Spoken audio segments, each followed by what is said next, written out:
close your eyes for a moment and listen to the world around you. Perhaps it is the distant hum of traffic, the quiet hum of a refrigerator, or simply the wind brushing against the glass of your window. We live in a world that feels permanent. The rivers run where they have always run. The shorelines hold the oceans back exactly where we expect them to be. The seasons arrive on schedule, bringing a familiar rhythm of green springs and fading autumns. But this permanence is an illusion. If you peel back the layers of time, past the steel of our cities, past the first written words, and past the very dawn of human memory, you will find a planet that will be entirely unrecognizable to you. You will find a world wrapped in cold. A world where the ground you are standing on right now might have been buried beneath a wall of solid ice, a mile high, stretching from horizon to horizon. This is the story of that world, the era we call the Ice Age. To truly understand this time, you have to let go of the clock on your wall and the calendar on your desk. The Ice Age did not operate on human time. It moved at a pace so agonizingly slow that 100 generations of living creatures could come and go without ever realizing that the earth was transforming beneath their feet. It was a rhythm of deep time, a slow breath of planet itself, exhaling warmth and inhaling a bitter, unyielding chill. Let yourself drift back into that deep time. Leave behind the noise and the light, and step out onto a landscape where the air is so sharp and cold it stings the back of your throat. The sky above is pale, swept clean of moisture, and the wind carries the faint, dry scent of ancient dust. The descent into the cold did not happen overnight. There was no sudden cataclysm, no dramatic freezing of the oceans while people watched in terror. It began with whispers, subtle, invisible shifts in the vast emptiness of space. Our planet, as it journeys around the sun, does not trace a perfect, unchanging circle. It wobbles, ever so slightly, like a spinning top that has begun to lose its momentum. Its orbit stretches from a circle to a slight oval and back again. The angle of its tilt leans a fraction of a degree away from the sun. These changes, known as Milankovitch cycles, take tens of thousands of years to complete. To anyone standing on the surface of the Earth, they mean absolutely nothing. But in the grand mechanics of the climate, they are everything. Hundreds of thousands of years ago, these delicate orbital shifts aligned in a way that robbed the northern hemisphere of its summer warmth. It was a change so slight that you wouldn't have felt it on your skin, but the snow felt it. For countless millennia, the rhythm of the year had been reliable. Winter brought the snow, and summer melted it away, sending it rushing down mountain streams to the sea. But eventually, a summer arrived that was just a fraction of a degree too cool. Deep in the northern latitudes, in the shadowed valleys and the high plateaus, the snow did not completely melt. A thin, scattered layer remained when the first winds of the next autumn began to blow. When winter returned, new snow fell on top of the old. The next summer, even more survived. Year after year, decade after decade, century after century, the snow accumulated. It was a silent, relentless piling up of white. As the layers grew deeper, the sheer weight of the snow pressing down on itself began to change its very nature. The fragile, crystalline flakes were crushed together. The air was squeezed out. What had been soft, powdery snow transformed into something entirely different. Solid, crushing, brilliant blue ice. From these humble, quiet beginnings, the great glaciers were born. And once they took shape, they began to move. It is difficult for the human mind to comprehend the sheer scale of the ice sheets that eventually swallowed the northern world. We think of ice as something brittle, something that shatters when struck. But on a continental scale, when ice is thousands of feet thick, it behaves differently. It becomes plastic. It flows, driven by its own immense, unimaginable weight. The ice began to press outward from its centers in the far north, marching southward inch by inch, foot by foot, in a slow-motion avalanche that lasted for thousands of years. Across what is now the United States, the Laurentide Ice Sheet became a force of planetary domination. Imagine standing where modern cities like Chicago, New York, or Boston now rise. In this deep past, there were no skylines, no forests, no rolling hills. If you looked up, you would see nothing but a towering cliff of ice stretching thousands of feet into the pale sky, blocking out the sun. The weight of this ice was so profound that it literally warped the crust of the earth, pressing the solid rock of the continent down into the mantle like a heavy hand resting on a soft mattress. As these titanic rivers of ice advanced, they were not gentle. They were the most powerful engines of destruction and creation the planet had ever seen. The underside of the glacier was embedded with boulders, rocks, and grit that had been torn from the earth. As the ice flowed, it acted like a continent-sized sheet of coarse sandpaper. It sheared the tops off of mountains. It gouged deep, U-shaped valleys through solid bedrock. It ground enormous boulders into a fine, powdery dust known as glacial flour. The earth groaned beneath it, a low, resonant sound that vibrated to the ground for miles ahead of the advancing front. If you stood near the edge of the ice sheet, the noise would have been a constant companion. A deep, settling crack, the sharp report of fracturing ice, and the endless, heavy roar of meltwater rushing through hidden caverns beneath the frozen mass. But the cold did not just claim the land. It stole from the oceans. Because so much of the Earth's water was now locked up in these continent-spanning glaciers, the sea levels plummeted. The oceans were starved of their rainfall and their river water. Slowly, the coastlines of the world began to retreat. The water pulled back, inch by inch, exposing vast stretches of the continental shelf that had been drowned for millions of years. Where the waves once crashed, wind swept across open plains. Islands that had been isolated by deep channels found themselves connected to the mainland. The geography of the Earth was completely redrawn. The Bering Strait, the icy stretch of water that today separates Alaska from Siberia, vanished entirely. In its place, a massive expanse of land emerged from the ocean floor. This was Beringia, a sprawling, wind-swept continent of its own, covered in tough grasses and sagebrush, stretching for hundreds of miles. It was not a narrow bridge, but a vast, dry highway linking the old world to the new. And as the oceans retreated, they left the world colder, drier, and harsher. The atmosphere itself transformed under the reign of the ice. With so much water trapped in the glaciers, the global climate became incredibly arid. Rain was a rarity. Instead, the weather was defined by the wind. Driven by the stark temperature difference between the towering walls of northern ice and the warmer equator, violent, ceaseless winds scoured the earth. They swept across the barren plains left behind by the retreating oceans, and they scoured the edges of the glaciers where the ice had ground the rock into fine dust. This dust was lifted into the sky by the millions of tons. It hung in the air, creating a permanent, pale haze that dimmed the sun and gave the sky a muted, silvery cast. The wind carried this fine, mineral-rich dust for thousands of miles, blanketing entire regions in thick layers of sediment.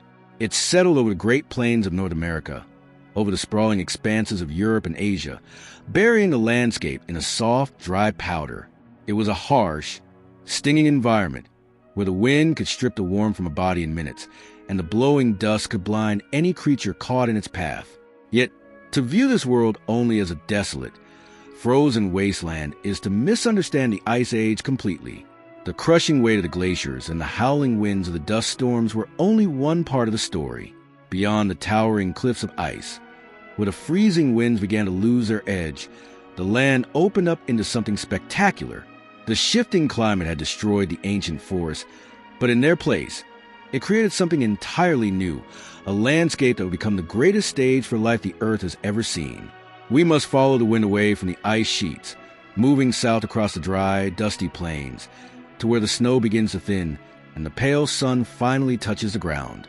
As the blinding white of the glaciers recedes behind you, the glare of the ice softens into a muted, endless horizon of gold, gray, and brown. You have stepped off the frozen shield and onto the most extensive, unbroken ecosystem the planet has ever known. This is the Mammoth Steppe. It is a landscape that defies our modern understanding of how the world works. Today, if you travel far enough north, you'll find the tundra, a waterlogged, boggy expanse, dark for months on end, struggling to support sparse, stunted life. But the Ice Age was different. Because the great glaciers had locked away the ocean's moisture, the world was incredibly dry. Snowfall here was surprisingly light. Instead of being buried under suffocating drifts of white, the ground remained exposed to the pale, biting winds. And because the ground was exposed, life took hold with astonishing, fierce vitality. the fine mineral-rich dust that the winds carried from the edges of the glaciers settled here, acting as a potent natural fertilizer. In the brief, intense flash of the Ice Age summer, when the sun hung low but remained in the sky for long hours, this dusty soil erupted into a sea of tough, nutrient-dense grasses, aromatic sagebrush, and deep-rooted herbs. There were almost no trees to break the wind or block the view. The cold and the aridity kept forests at bay. The horizon simply rolled on, a vast, sweeping prairie that stretched unbroken from the shores of Western Europe, across the entirety of Asia, over the exposed land bridge of Beringia, and deep into the heart of North America. It was a single, continuous ribbon of life wrapping around the northern crown of the world. To stand on this steppe is to feel entirely insignificant. The wind howling across the flat expanse carries with the deep, resonant sounds of a world ruled by giants. The ground beneath your feet vibrates, a low, steady drumming that travels for miles to the frozen earth. This is the sound of millions of hooves. The Ice Age was the era of the megafauna, a time when biology responded to brutal cold with sheer, overwhelming mass. In a freezing climate, being large is a distinct advantage. A massive body loses heat much slower than a small one, and it can store the vast reserves of fat needed to survive the lean, dark winters. The creatures that walked this steppe were masterpieces of evolutionary engineering, built to conquer the cold. First among them, moving like mountains against the pale sky, are the woolly mammoths. They travel in matriarchal herds, their heavy footfalls crushing the dry winter grasses. To look closely at a mammoth is to see a creature perfectly armored against an unforgiving world. Their coats are not just fur, they are complex, layered shields. An outer layer of coarse, dark guard hairs, some stretching over 3 feet long, cascades down their sides at a living tent, shedding snow and blocking the wind. Beneath this lies a dense, fine undercoat of wool, trapping their body heat so effectively that even in the most bitter blizzard, the snow resting on their backs does not melt. Their skin is thick, resting over a heavy layer of insulating fat. Even their blood has adapted, evolving to release oxygen efficiently at near-freezing temperatures, keeping their extremities from succumbing to frostbite. They swing their massive, curving tusks from side to side like plows, scraping away the thin layer of snow to expose the frozen grasses beneath. They are the architects of this landscape. By constantly grazing, trampling the ground, and tearing up the occasional hardy sapling, they prevent the encroachment of trees, ensuring the steppe remains open and productive. But the mammoths do not walk alone. Moving through the same dry brush is the woolly rhinoceros, a solitary and heavily armored tank of the Pleistocene. Its broad, flat horn sweeps forward, perfectly shaped for parting the snowdrifts, while its stout, muscular legs carry a body entirely cloaked in a thick, reddish-brown fleece. When provoked, the woolly rhino is a force of pure, devastating power, capable of defending itself against almost any threat this harsh world can conjure. Flowing around these titans are the endless, shifting rivers of grazing herds. Steppe bison, significantly larger and more heavily horned than any bison alive today, move in groups of thousands. Their massive shoulder humps are packed with muscle, designed to support their heavy heads as they graze continuously to fuel their internal furnaces. Wild horses, stocky, thick-maned, and remarkably resilient, gallop across the hard-packed earth, their breath trailing behind them like steam from a locomotive. And clustered together against the wind are the musk oxen, forming impenetrable, defensive rings of horns and shaggy hair at the slightest sign of danger. This phenomenon of gigantism was not confined to the northern steppe. If you were to travel south into the Americas, where the ice gave way to deep valleys and sweeping plains, the scale of life remained just as staggering, though infinitely stranger. Here, the mastodon, a distant cousin of the mammoth, stripped the bark and branches from coniferous forests. Colossal ground sloths, some standing over 12 feet tall and weighing as much as modern elephants, rested on their thick tails like tripods, using massive, scythe-like claws to pull down the high branches of trees. Heavy, armored glyptodonts, relatives of the armadillo but the size of small automobiles, trudged slowly through the underbrush, carrying thick, bony domes on their backs to protect them from the jaws of the apex hunters. For in a world overflowing with such an abundance of meat and fat, the predators that evolved to hunt them were equally terrifying in their scale and specialization. The Mammoth Steppe and the southern plains were battlegrounds of perpetual vigilance. Every grazing head that dipped to the grass was forced to snap back up, ears swiveling, eyes scanning the horizon for the subtle shift of shadows. Lurking in the tall, dry brush are the saber-toothed cats. They are not built for the long, exhausting chases of modern cheetahs or wolves. Instead, they are heavy, muscular ambush predators, with immensely powerful forelimbs designed to grapple and pin massive prey to the ground. Once they have wrestled a young bison or a stray horse to the earth, they deploy their defining weapons, elongated, serrated upper canines, curving like pristine blades. These teeth are not used for chewing or tearing. They are precision instruments, driven deep into the soft throat or belly of their prey to sever vital arteries, bringing a rapid end to the struggle before the predator can be injured by flailing hooves. Out on the open plains, where ambush is impossible, the cave lions reign. Nearly twice the weight of modern lions, they do not have the luxury of warm savannas. They possess thick, dense coats to survive the chill, and they hunt in highly coordinated prides. To watch a group of cave lions isolate a straggling horse in the herd is to witness a deadly, silent ballet of flanking maneuvers, unmatched speed, and crushing power. And always at the edges of the herds, lingering in the twilight, are the dire wolves. They are heavier, broader, and equipped with a bite force significantly stronger than any wolf alive today. They are the masters of endurance. When they lock onto a target, perhaps an older, sickened bison or a mammoth calf separated from its mother, they do not rely on a quick kill. They pursue. They run for miles across the frozen steppe, testing the stamina of their prey, waiting for exhaustion and panic to take hold. Their howls, carrying for miles on the thin, dry air, are the true soundtrack of the Ice Age night, a haunting reminder that in this world, nothing is truly safe. Even the skies above are patrolled by giants. Enormous raptors and scavenging birds, like the teratorns, boast wingspans that rival small aircraft. They circle high on the frigid updrafts, waiting patiently for the dire wolves or saber-tooths to abandon their kills, swooping down to strip the remaining flesh from the massive bones left scattered across the frost. Yet, amidst this clash of titans, the smaller details of life persist, proving that endurance takes many forms. Beneath the heavy, thundering feet of the mammoths, a hidden world thrives.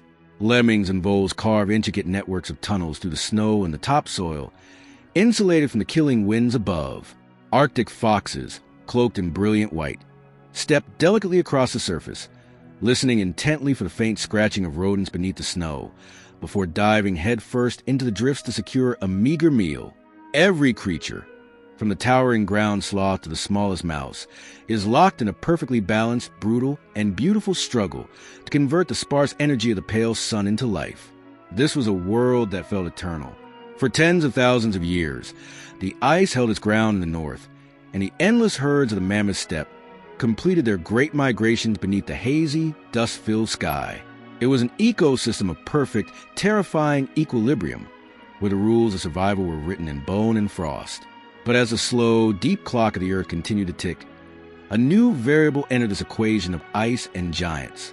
If you look closely at the horizon, past the shifting bulk of the mammoth herds, a new shape is moving across the steppe. It is not covered in thick, insulating fur. It does not possess the crushing jaws of the dire wolf, nor the deadly blades of the saber-tooth. It is physically fragile, seemingly entirely unsuited for the bitter winds and the freezing nights. Yet, as the sun dips below the horizon and the deep, lethal cold of the Ice Age night sets in, this new creature does something no other animal has ever done. It gathers dry grass and brittle twigs. It strikes stones together, and in the heart of the freezing darkness, it summons a flickering golden light. It brings fire. That single, fragile spark of light in the overwhelming darkness changes the fundamental rules of the frozen world. Until this moment, the deep, biting cold and the suffocating black of the Ice Age night belonged entirely to predators. When the sun dipped below the horizon of the Mammoth Steppe, life for most creatures became a terrifying game of endurance and silence. You survived the night by hiding, by relying on the thick insulation of your fur, or by huddling in the center of a massive, heavily armored herd. But fire rewrites this reality. As the dry tinder catches and the flames begin to lick upward, consuming the brittle sagebrush and the heavy, fat-rich bones used for fuel. A boundary is drawn. It is a circle of warmth and golden light. And within this circle, the freezing wind loses its lethal edge. The shadows, where the dire wolves prowl and the saber-toothed cats wait in absolute stillness, are pushed back. To look closely at the creatures gathered around this hearth is to witness an evolutionary paradox. Stripped of the furs they wear, they are entirely unsuited for this environment. They possess no thick layer of blubber or insulating wool. Their skin is bare and vulnerable to the slightest drop in temperature. They have no natural armor, no elongated fangs to pierce thick hides, no heavy horns to drive off an attacker, and their legs cannot carry them fast enough to outrun the apex hunters of the plains. By all the biological laws of the Pleistocene, these humans should not exist here. They should have remained in the warm, sun-drenched latitudes of their origins. Yet, here they are, thriving in the shadow of glaciers. They have survived not by altering their biology to fit the environment, but by using their minds to alter the environment to fit them. The fire is their first and most vital adaptation. It is not merely a source of comfort. It is a technology of survival. It allows them to cook the tough, fibrous meat and heavy marrow scavenged or hunted from the megafauna. Cooking unlocks dense calories and nutrients that their bodies would otherwise expend massive amount of energy trying to digest, energy they desperately need just to maintain their internal body heat. The smoke from the fire cures meat, preserving it for the long, lean months of winter when the herds have moved on and the snow deepens. And perhaps most importantly, the fire provides a psychological fortress. Around the hearth, language flourishes, knowledge is shared. The invisible maps of the sprawling steppe, the migratory patterns of the reindeer, the safe crossings over frozen rivers. All of this is passed from the elders to the young in the safety of the firelight. But fire cannot be carried everywhere. When these people step away from the hearth to hunt or to gather, they must carry their microclimate with them. This necessity gives rise to one of the most quietly revolutionary inventions in the history of the world, the needle. It is a tiny, unassuming thing, painstakingly carved from a sliver of mammoth ivory or reindeer bone, polished smooth with sand, and pierced at one end with a delicate eye. Before the needle, humans could only drape heavy hides over their shoulders, tying them with rough strips of leather. The cold wind would easily find the gaps, creeping in to steal their body heat. But with the bone needle and thread made from animal sinew, everything changes. They become tailors of the extreme cold. They learn to layer their clothing, understanding the physics of insulation long before the word exists, against their bare skin. They wear the soft, dense furs of Arctic foxes or hares, the hair facing inward to trap a layer of warm air right against the body. Over this, they stitch heavier garments of tightly woven reindeer or bison hide, treating the leather with animal brains and fat to make it supple and windproof. They craft boots lined with dry grasses that absorb moisture, preventing the deadly onset of frostbite. They sew hoods that pull tightly around their faces, leaving only their eyes exposed to the biting wind. Encased in these meticulously tailored garments, a human being can walk directly into a blizzard and survive. And when the blizzards howl too fiercely, they do not rely on the natural shelter of caves alone. For caves are rare on the open steppe. Instead, they build their own mountains. Picture an encampment rising from the flat, dusty earth.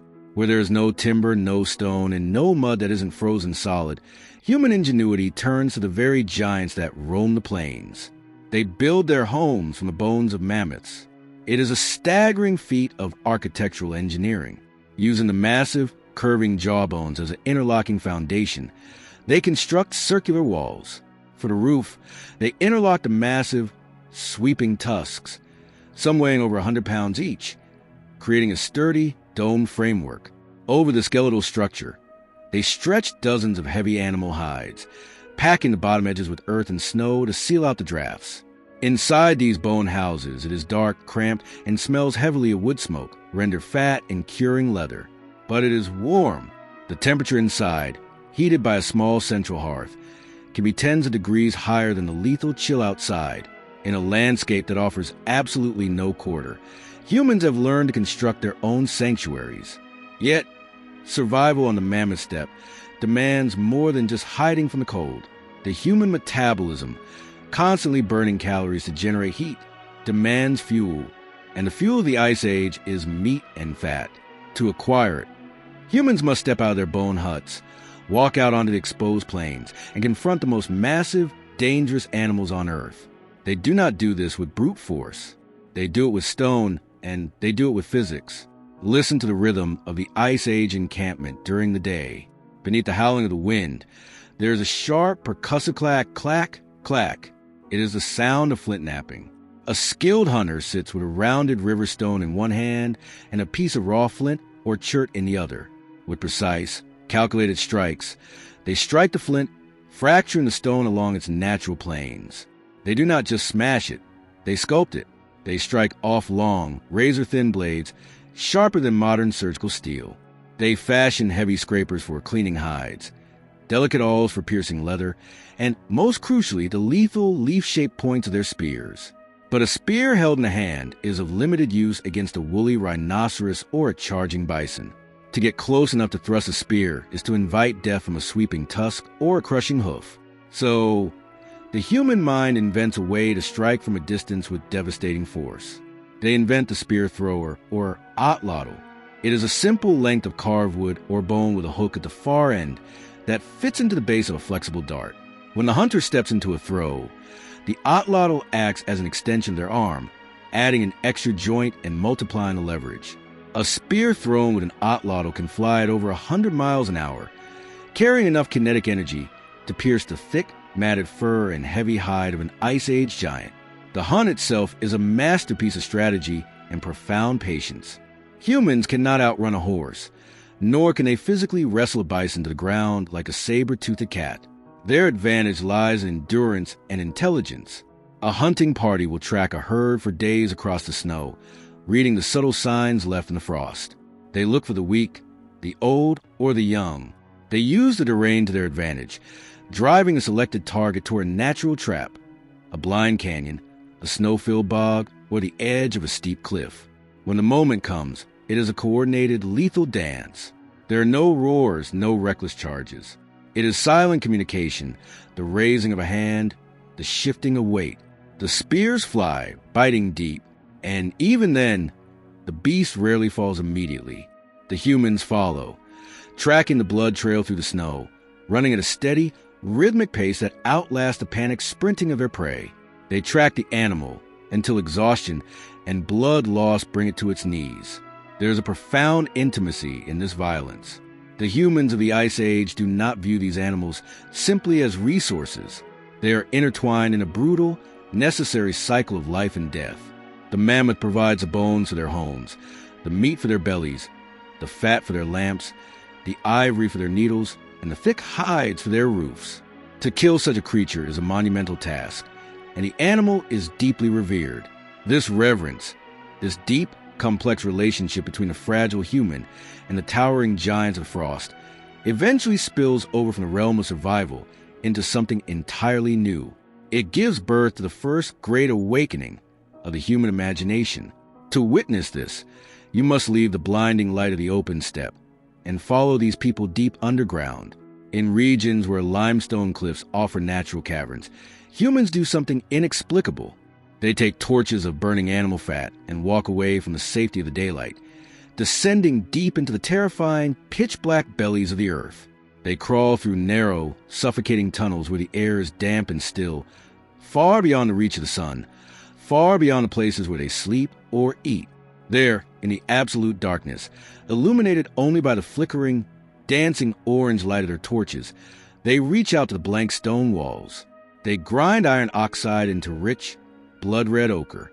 They take charred wood from their fires.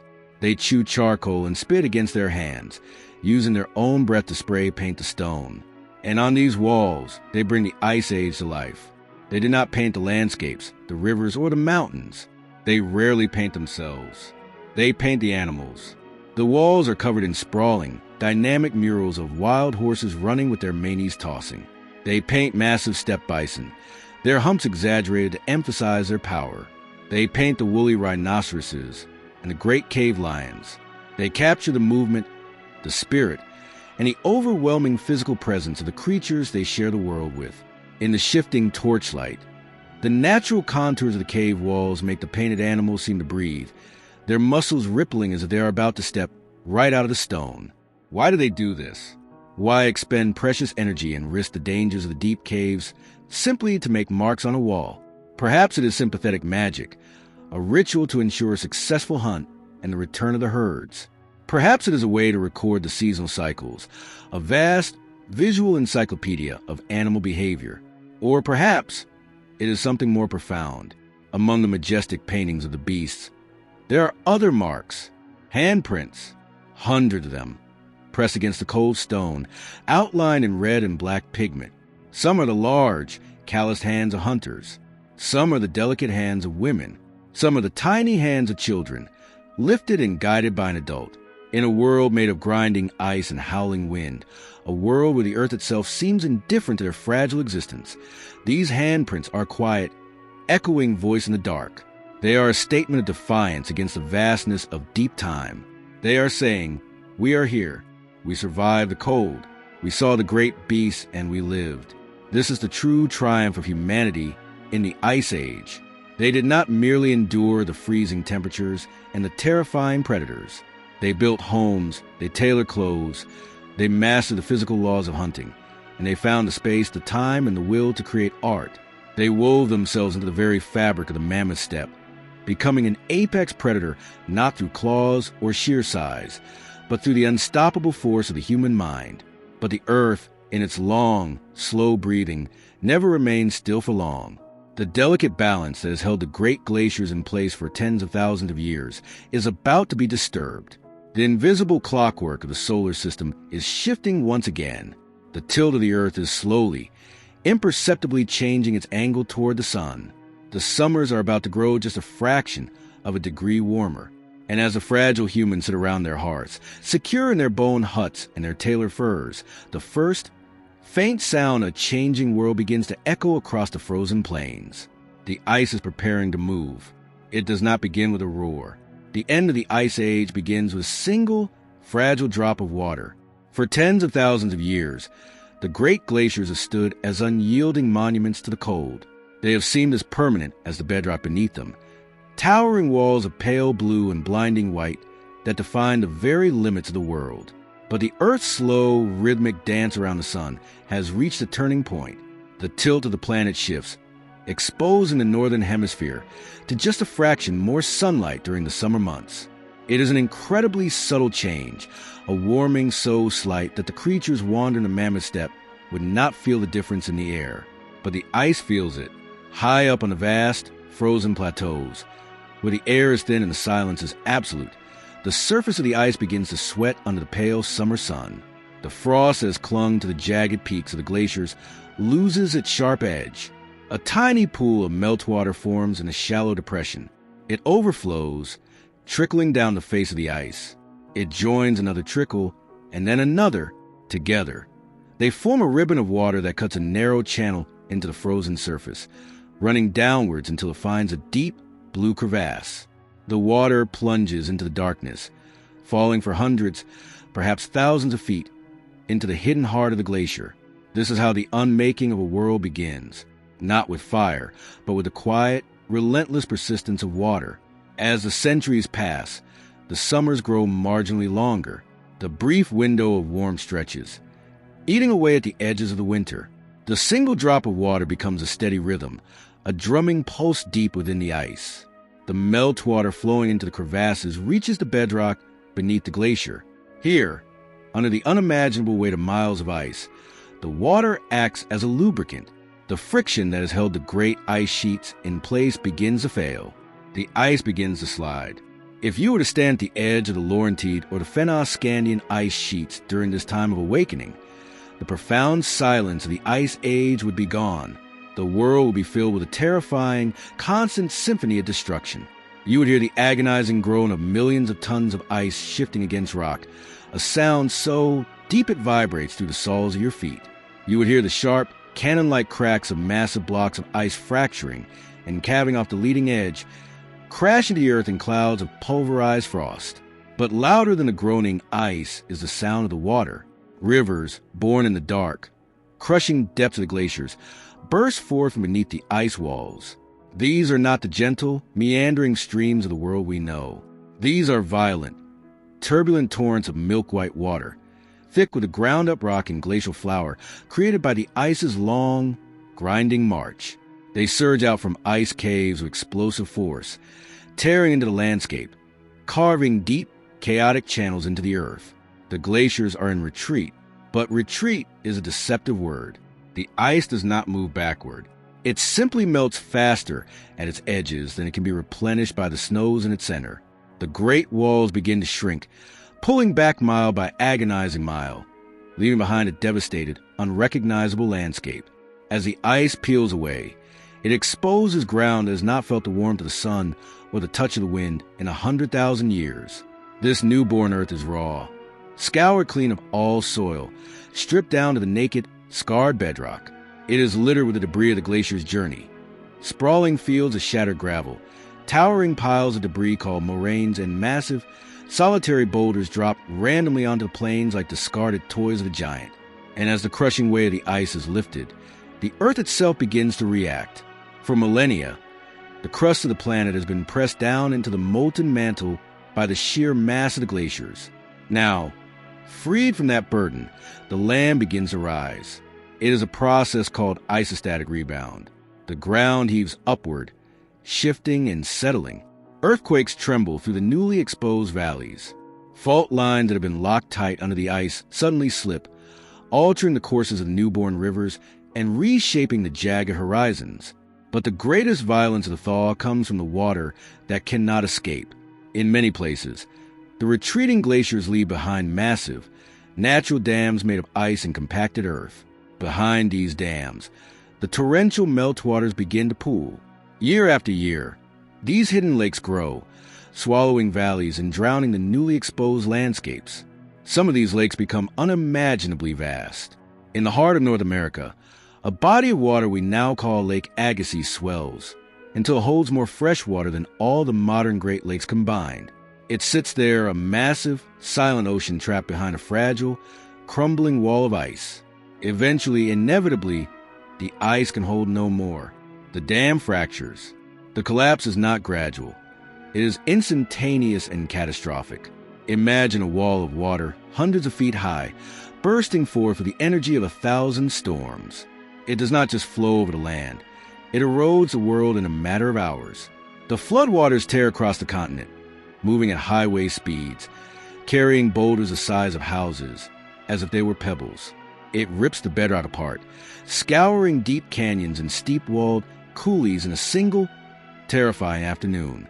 The roar of the water is deafening, a localized apocalypse that drowns everything in its path. These mega-floods pour outward, eventually finding their way to the sea. And here, the second great transformation of the thaw takes place. All the water that the ice had stolen from the oceans is returned. Across the globe, the sea levels begin to rise. It is a slow, creeping inundation, but it is entirely relentless. The vast, sweeping coastal plains that have been exposed for tens of thousands of years are swallowed by the creeping tide. The rich, low-lying hunting grounds where humans had tracked migrating herds slowly turn to salt marshes, then to shallow bays, and finally to open ocean. Beringia, the immense dusty land bridge that connected Asia to the Americas, begins to shrink. The waters of the Pacific and the Arctic slowly bite into its edges, turning the dry steppe into a saturated, boggy marshland before finally drowning it entirely. The connection between the worlds is severed, slipping beneath the dark, cold waves of the newly formed Bering Strait. In Europe, the sprawling, fertile plain of Doggerland, a paradise of rolling hills and meandering rivers that connected Britain to the mainland, is steadily consumed by the rising North Sea. Generation after generation, human tribes are forced to abandon their ancestral lands, retreating to higher ground as the ocean reclaims its ancient borders.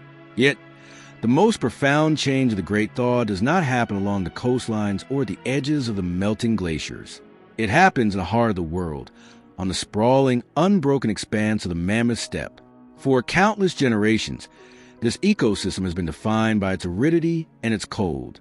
The tough, nutrient-dense grasses thrived because the air was dry, and the freezing winds kept the trees at bay. But as the oceans rise and the ice retreats, the global climate shifts fundamentally. The air grows warmer, yes, but more importantly, it grows wetter. The heavy, dry winds of the Ice Age begin to carry moisture. Rain, a rare phenomenon on the frozen steppe, becomes frequent. The snows that fall in winter no longer blow away as dry dust. They fall heavy and wet, clinging to the earth. When spring arrives, the melt is profound. The ground of the steppe, underlaid by a deep layer of permanently frozen soil, known as permafrost, cannot absorb the sudden influx of water. The top layer of soil turns into a thick, treacherous mire. The firm, dry earth that supported the thundering hooves of millions of bison and horses becomes a sprawling, impassable bog. This moisture is a death sentence for the plants that built the Ice Age. The tough, shallow-rooted grasses and aromatic sagebrush that fed the giants cannot survive in this waterlogged, muddy world. Their roots rot. They are choked out by new species, mosses, sedges, and wetland plants that offer little nutrition to the massive grazers. The sprawling, golden sea of grass begins to fracture and dissolve, replaced by a dark, spongy tundra. And then, creeping up from the southern refuges, following the warming river valleys and the retreating ice, come the trees. They arrive as advanced scouts, hardy, flexible dwarf willows and birches, their seeds carried on the shifting winds. They take root in the damp, sheltered hollows where the ice once lay. As the climate continues to soften, they grow taller, casting shadows on the ground. They are followed by pines, spruces, and eventually the broadleaf giants, oaks, elms, and maples. The horizon, which for tens of thousands of years have been an endless, unbroken line of earth-meeting sky, begins to close in. The open steppe is compartmentalized. Forests spread like a green tide across Europe, Asia, and the Americas, throwing deep, unfamiliar shade across the land. For the creatures of the Ice Age, this greening of the world is not a paradise. It is a slow-motion catastrophe. The megafauna are entirely creatures of the open plain. Their massive bodies are built for long-distance travel across hard, frozen ground. Now, their heavy hooves sink deep into the thawing mud, exhausting them as they struggle simply to walk. The woolly mammoths, carrying thick, heavy coats designed to block freezing winds, find themselves overheating in the damp, increasingly warm summers. Their long, sweeping tusks, perfectly evolved for pushing aside dry snow to uncover grass, become tangled and useless in the dense, encroaching forests. The food they rely on is vanishing, replaced by toxic or indigestible woodland plants. The vast, interconnected herds of bison and wild horses are forced into smaller and smaller patches of remaining grassland, their ancient migration routes blocked by impenetrable walls of timber and swelling, uncrossable rivers. As the herds diminish and fragment, the apex predators feel the shock wave. The saber-toothed cats, designed to ambush large prey on the edge of the open steppe, find the dense forest unsuitable for their hunting style. The cave lions and dire wolves face a world where the vast buffets of meat are rapidly disappearing, replaced by smaller, faster, more elusive forest prey like deer and boar, animals that their massive, heavy bodies are not built to catch. The perfect, brutal equilibrium of the Ice Age is collapsing. The stage is being dismantled while the actors are still on it. The cold, dry, predictable world of the giants is fracturing into a warm, wet, chaotic mosaic of forests, bogs, and rising seas. And caught in the middle of this vast ecological upheaval are the humans. They stand by their hearths, their bone needles and heavy spears suddenly feeling like tools from a world that is fading away before their very eyes. They watch the ice retreat. They watch the trees rise. They listen to the new sounds of the rain and the rushing rivers. The world they mastered is dying, and a new, profoundly different earth is waking up beneath their feet. To understand the tragedy of the giants, you must understand the cruelest rule of evolution. It operates on a scale of millions of years, but the earth can change its mind in mere centuries. The creatures of the Mammoth Steppe were masterpieces of biological engineering, but their perfection was their undoing. They were built for a world of endless frost and hard, dry earth. As the glaciers wept and the forests marched northward, this world dissolved beneath their heavy feet. Evolution had given them thick, insulating layers of fat and shaggy coats of wool, but it had not given them a way to take those coats off when the pale sun grew hot and the heavy, humid rains began to fall. Imagine the plight of a single woolly mammoth in this changing world. For generations, Its ancestors have walked in straight lines across the frozen plains, their paths dictated only by the wind and the stars. Now, this mammoth finds its path blocked by a dense, impenetrable wall of spruce and pine. The open horizon is gone, replaced by a claustrophobic labyrinth of timber and shadow. The familiar scent of dry sagebrush is overpowered by the sharp, resinous odor of pine needles and damp, rotting earth. Hunger sets in, a slow, gnawing ache. The mammoth lowers its massive head, swinging its curved tusks to sweep away the snow, expecting to find the nutrient-dense grasses of the steppe. Instead, it finds a thick, tangled mat of moss and poisonous woodland shrubs. Its teeth, perfectly evolved with high ridges to grind down tough, abrasive silica-rich grass, find no purchase on the soft, wet vegetation of the forest floor. When it does eat the new plants, its specialized digestive system struggles to extract the calories it needs to fuel its massive bulk. It is starving in a world that is turning green. And then there is the ground itself. The firm, frozen foundation of the Ice Age is thawing. The permafrost beneath the soil begins to melt, turning the earth into a treacherous, shifting quagmire. A creature that weighs 6 tons cannot simply tiptoe across a bog. With every step, it's heavy. Pillar-like legs sink deep into the freezing mud. The energy required simply to pull one foot free and take another step is immense. Exhaustion claims them before starvation does. Many simply become trapped, sinking into the deep, suffocating peat, their bones preserved perfectly in the oxygen-starved mud, a silent testament to a world that shifted too quickly for them to follow. This ecological strangulation does not happen all at once, and it does not happen evenly across the globe. It is a slow, agonizing fragmentation. The vast, continent-spanning herds of bison and wild horses are broken apart, driven by the encroaching forests and the expanding bogs. They are funneled into smaller and smaller pockets of remaining grassland. This isolation is a death sentence. In biology, a small, isolated population is a fragile thing. When the herds cannot meet, they cannot mix their bloodlines. Genetic diversity plummets. Birth rates drop. The calves that are born are weaker, more susceptible to the new diseases flourishing in the warmer, wetter climate. If the shifting climate were the only threat, perhaps some of these giants might have eventually adapted, shrinking in size over millennia to navigate the forest, just as their distant ancestors had once grown large to conquer the cold. But they're not alone.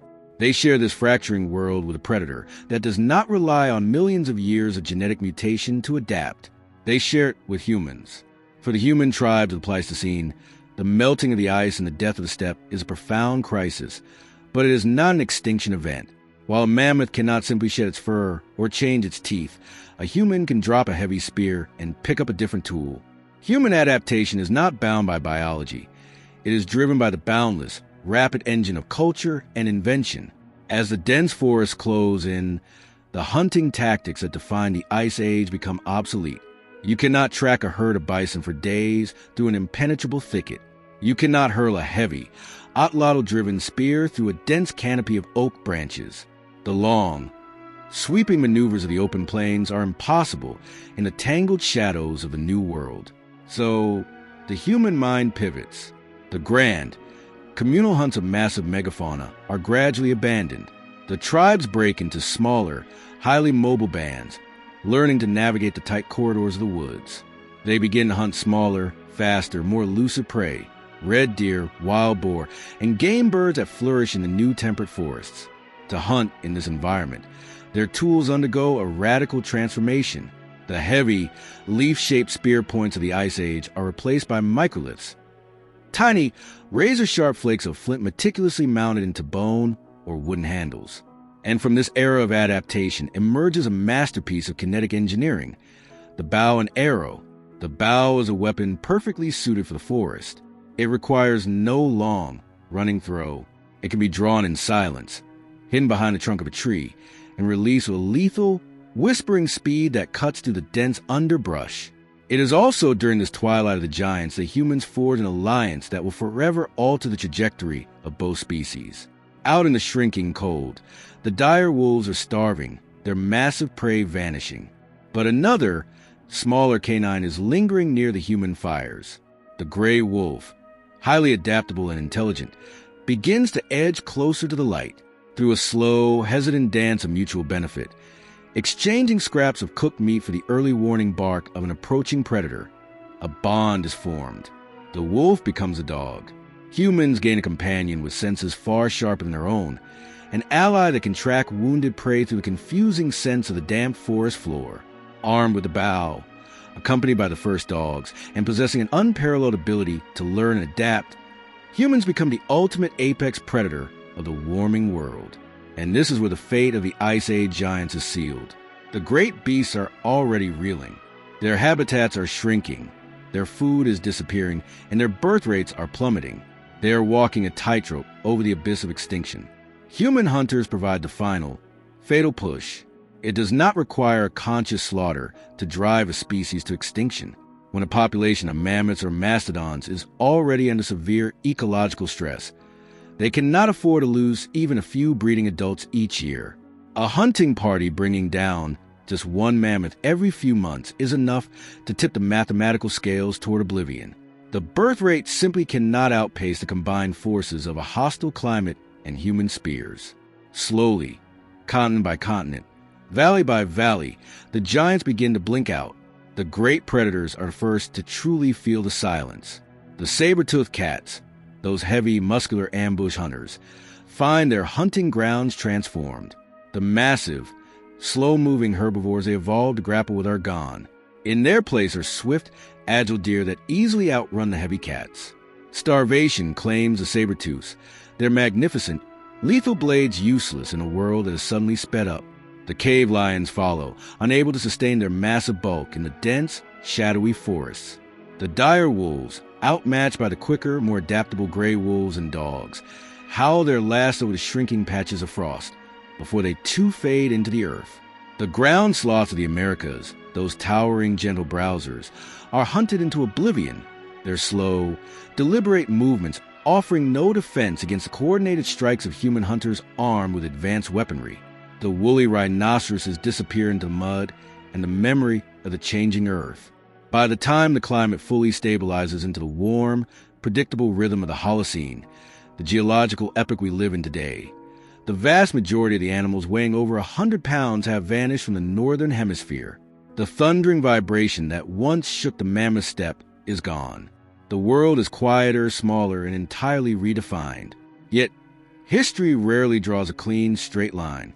In the far reaches of the north, in the most remote corners of the freezing world, ghosts of the Ice Age cling to life, refusing to surrender to the changing earth. Far off the northern coast of Siberia, surrounded by the churning, freezing waters of the Arctic Ocean, lies Wrangel Island.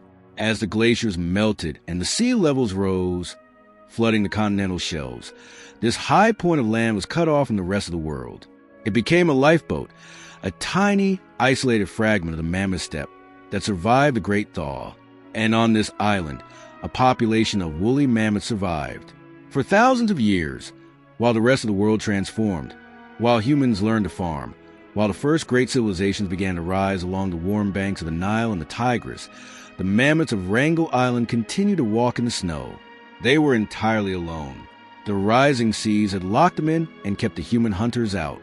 But isolation extracts its own price. Cut off from the genetic diversity of the mainland and confined to a limited food supply, the island mammoths began to change. Over generations, they shrank. The towering titans of the Pleistocene became dwarves, barely the size of modern African elephants. They suffered from genetic mutations, their DNA fraying as they inbred century after century. Imagine standing on the shores of that lonely island, thousands of years after the Ice Age had supposedly ended. The wind still carries the bite of the deep cold. The sky is pale, and there, moving slowly through the frost, are the last mammoths on Earth. They are ghosts, echoes of a grander, wilder time, living anachronisms breathing the air of a world that has long since moved on without them. They held on until roughly 4,000 years ago, when the great pyramids of Giza had already been standing in the scorching Egyptian desert for centuries.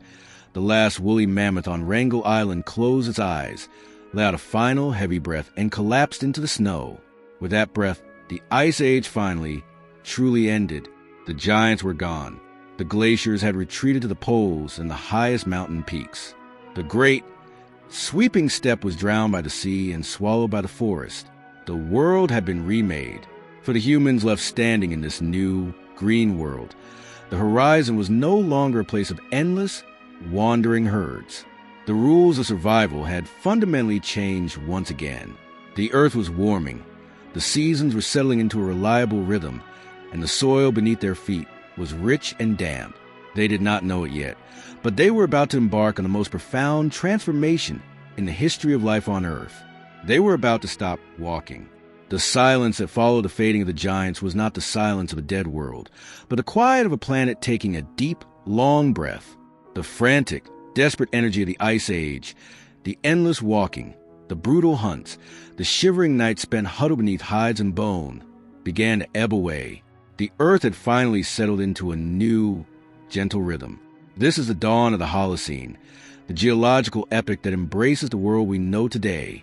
It is a rare, precious window of climatic stability, a time when the violent swings between crushing glaciers and sudden thaws level out into a predictable, reliable cycle. For the first time in the history of our species, the Earth offered a promise. The seasons would arrive on time. Spring would melt the snows and swell the rivers. Summer would bake the soil. Autumn would bring the dropping of seeds and the fattening of game. Winter would be cold, but it would not be the unending, lethal darkness of the Pleistocene. It was a world that no longer demanded constant motion to survive. And so, the humans who had walked across continents, who had followed the mammoth and the bison to the very edges of the ice, slowly came to a halt. Imagine standing in a lush, green river valley in the Near East, or the temperate forests of Europe, or the sprawling, rain-fed plains of Asia, a few thousand years after glaciers have retreated. The towering walls of ice are a myth now, a story told by elders around the fire, fading into the mist of forgotten memory.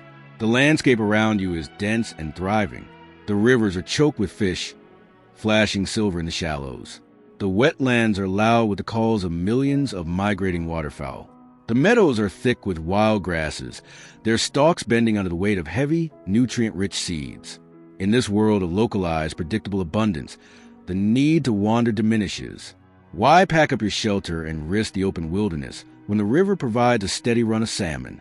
Why follow a sparse herd of deer when the oak forest drops thousands of acorns every autumn, just waiting to be ground into flour? The great human migration slows, and in certain, perfectly balanced corners of the earth, it stops entirely. The first profound change happens not in the tools they use, but in the ground they choose to stand on. For hundreds of thousands of years, human architecture was temporary. A tent of skins, a hut of mammoth bones. These were designed to be abandoned or carried. But as tribes realize they can sustain themselves in one place for an entire year, they begin to build differently. They no longer look to the animals for the bones of their homes. They look to the earth itself. They gather stones from the riverbeds, stacking them meticulously to form solid foundations. They mix the dark, wet soil with water and dry grass, shaping the thick mud into bricks and leaving them to bake under the warm, reliable sun. They raise walls that are heavy, immovable, and meant to outlast the changing of the seasons. They harvest reeds from the marshes to weave thick, watertight roofs. To step inside one of these early permanent dwellings is to step across a massive psychological threshold. The central hearth is no longer a temporary fire pit scraped hastily into the frost. It is a lined, constructed basin of baked clay, the permanent beating heart of a home. The floor is packed earth, smoothed by the daily tread of the same feet, year after year. This is the birth of the village. It is a radical new concept in the history of life on Earth, a space permanently claimed and altered by a single species, standing in defiance of the wild. But staying in one place comes with a new kind of risk. A nomadic hunter gathers what the land offers and moves on before exhausting the supply. A settled villager is anchored. If the local game is hunted out, or if a drought dries up the wild grasses, they cannot simply walk away. They have built their homes. They have buried their dead beneath the floors. Their entire lives are tethered to this specific bend in the river or this particular sun-drenched valley. To survive this vulnerability, humans make a quiet, unwritten pact with the earth. They will no longer merely take what nature randomly provides. They will take control. It starts as a series of small, almost accidental observations. Women, who have spent generations gathering the wild grasses that grow on hillsides, notice the way seeds fall to the earth and sprout the following spring. They notice that the seeds spilled near the fertile, damp soil of the village refuse middens grow taller and thicker than the ones in the wild. A thought takes root as revolutionary as the mastery of fire. What if we do not wait for the earth to offer it harvest? What if we command it? They begin to clear the land, tearing up the wild brush and breaking the soil with digging sticks and hoes fashioned from animal shoulder blades. They take the seeds of wild wheat, wild barley, rice, and maize, seed they have carefully selected from the strongest, heaviest plants, and they press them into the dark, turned earth. This is the dawn of agriculture. It is not an invention that happens overnight, but a slow, grueling transition that spans thousands of years. It is a profound shift in the human condition. The hunter-gatherer was a participant in the ecosystem, moving within its rhythms. The farmer steps outside of it, declaring that this patch of earth exists for one purpose alone: to feed humans. Watch them as they work the first fields. The labor is backbreaking. Under the hot sun, they weed, they water, they protect the fragile green shoots from birds and grazing animals. They are binding themselves to the soil, trading the freedom of the open plains for the heavy, relentless responsibility of the harvest. And slowly, the plants themselves begin to change under the human hand. In the wild, a stalk of wheat is designed to shatter when ripe, scattering its seeds to the wind. But humans selectively harvest the mutant plants whose stalks remain intact, making them easier to gather. Over generations of planting only these seeds, the wild wheat transforms. It loses its ability to reproduce without human intervention. The stalks grow thick, the seed heads grow massive and heavy. The plant becomes domesticated, entirely dependent on the farmer for its survival, just as a farmer is entirely dependent on the plant. But a diet of grain alone is not enough to sustain the human body, and the wild game of the forest is quickly depleted around the growing villages. So, the human mind turns its domesticating power toward the animals. They do not try to tame the apex predators, the wolves or the great cats. They look to the herd animals, the creatures that already follow a leader and understand hierarchy. High in the Zagros Mountains, hunters capture the wild, agile bees or ibex, keeping the young in pens and protecting them from predators. On the plains of Anatolia and the Indus Valley, they corral the aurochs, massive, aggressive wild cattle with sweeping horns. In the forests of Asia, they trap the fierce, bristling wild boar through centuries of selective breeding. Keeping only the most docile and manageable animals alive to reproduce, humans alter the very nature of these beasts. The aggressive, towering auroch shrinks and softens into the dairy cow. The lean, leaping wild sheep develops a thick, heavy coat of wool that never stops growing, requiring a human with shears to relieve the burden. The fierce wild boar rounds out into the domestic pig. The village becomes a noisy, fragrant, chaotic hub of interspecies dependence. The smell of wood smoke mixes with a heavy scent of damp earth, roasting grain, and animal manure. The sound of the wild, the howling wind and the distant roar of a lion, are replaced by the bleating of sheep, the lowing of cattle, the grinding of heavy stone mortars crushing wheat into flour, and the constant, rhythmic thud of human labor. This new way of life generates something the Ice Age never allowed: a surplus. For the nomadic hunter, food was immediate. A killed bison had to be eaten, shared, or dried quickly. You could only carry what you could strap to your back. But in the village, the harvest brings a massive influx of calories all at once. The grain is dried and poured into enormous clay pots or sealed stone granaries. This stored energy is a buffer against the winter, a guarantee that the village will not starve even if the snows fall deep and the game vanishes. But this abundance demands a heavy, invisible toll. The contract with the soil exacts its price on the human body. If you were to unearth the skeletons of these early farmers and lay them beside the skeletons of their Ice Age ancestors, the physical cost of the agricultural revolution would be starkly visible. The Ice Age hunters were tall, their bones thick and robust from a highly varied diet of meat, marrow, and wild plants. The early farmers are shorter. Their bones show the telltale signs of nutritional stress, the result of a diet narrowed down to a few starchy grains, lacking the rich vitamins of the wild gathering days. Their joints are worn down, their spines compressed, their knees and toes deformed from hours spent kneeling on hard stone, grinding grain back and forth with a heavy pestle. The teeth of the farmers are riddled with cavities from the sugars and the carbohydrates, unlike the clean, worn teeth of the hunters. And as the villages grow larger, as humans pack themselves tightly together alongside their pigs, sheep, and cattle, a new, terrifying shadow falls over them. The diseases of the animals, poxes, flus, and plagues, jump the species barrier, finding a perfect breeding ground in the crowded, unsanitary conditions of early settlements. Epidemics sweep through the mud brick homes, claiming lives in numbers of scattered nomadic bands could never have imagined.